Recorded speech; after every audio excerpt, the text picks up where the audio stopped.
خواستم از حافظ صحبت کنم، دیدم خیلی مشکله، گفتم برم استاد شهریار بیارم.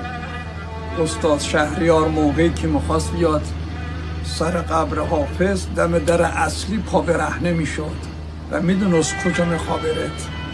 بعد میرسید سر قبر حافظ، مینشست، میگو پشو ای مست که عالم همه دیوانه توست، همه آفاق پر از نهره مستانه توست، در دکان همه باده فروشان تخته است، آن که باز است همیشه در میخانه توست. ای زیارتگه رندان قلندر برخیز، توشه من همه در گوشه انبانه توست.